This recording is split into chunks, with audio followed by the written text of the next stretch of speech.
You likely remember the controversy stirred up by O.J. Simpson's book called If I Did It, Here's How It Happened. And in it, the word was, he described how he would have murdered his ex-wife, Nicole Brown Simpson. At the last minute, though, the U.S. publisher canceled its plan for the book and the television program interview that was scheduled along with it.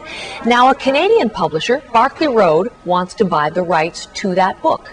Joining me from Montreal, the CEO, Herbert Becker. Mr. Becker, good morning to you. Good morning, Heather. When you first heard about the O.J. book, what did you think of it? Well, from what I heard in the press, like many other people, I thought it was a disgusting idea. So you didn't like it originally? I did not like it at all, no. So what changed your mind? What's convinced you otherwise? Well, I'm just one man, and my staff looked at it, my editor, my publisher, and they thought we should take a look at publishing the book. At first, I was against it. After consultation, we agreed to have a look at it.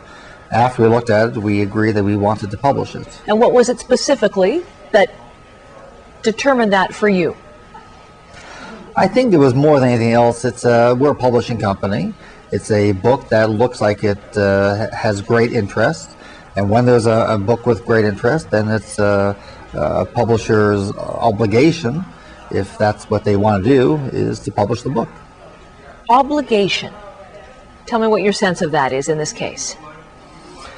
In this case, it's a story that has been told mostly in the media and on the internet without anyone actually knowing what was in the book. It was condemned without anyone having any sort of reality of what was in the book. What is the book about?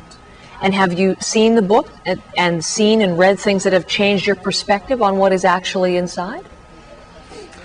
I have seen enough to know that we as the public were misled by the reports in the media and on the internet of what exactly this book was all about. It was billed as a confession by O.J. Simpson. How do you see it?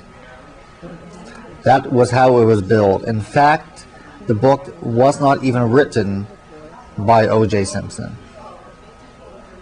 Who was it written by? Pablo Fengiz. He is a close friend of Judith Reagan, who was at that time the publisher of Reagan Books. She conceived of the entire idea.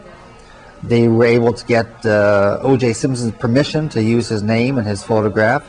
The book is a book of fiction. It's a fiction story about how someone, in this case O.J. Simpson and his invisible friend, would have committed a crime. It has nothing to do with the reality of what actually happened. And you say that in your view there's an appetite for it, and yet what we've seen is more a backlash from it. You know that the book was pulled, you know that the interview was canceled. So what, I guess, makes you think that you're willing to go where Rupert Murdoch, the great media mogul, where he feared to go? Why are you willing to take this on?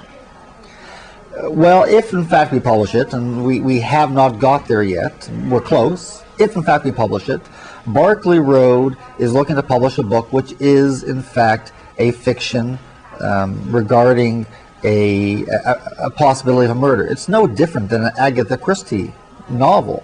In this case, the book does not detail anything which actually happened. This is not even a theory. It's a author's idea of what could happen, and he's using this to make it happen. The book will be a sensational, of sensational interest, not because of O.J. Simpson, but because it was a book that was pulled off the shelves. That's really the excitement behind the book. And yet you're planning to change its title and its cover art if you do obtain the rights. We would, yeah, we would change the cover, and the title itself was very misleading. The title and the cover looked as if it was written by O.J. Simpson. It wasn't. And I think that was a large part of the misrepresentation. And although I don't know the inner workings of HarperCollins, it could well be that was the reason why Judith Reagan was fired. The book was misleading. We will not mislead the public. So when would we see this book, if you do obtain the rights? Well, Heather, that's a good question. If all goes well, we would love to see this book spring 2008. Right now, we're in the final stages of just trying to figure out who actually owns the manuscript. We're told it's owned by HarperCollins. We're told it's owned by the Goldman family. We're told it's owned by O.J. Simpson. When we figure out who actually owns it, then we're going to see about buying it.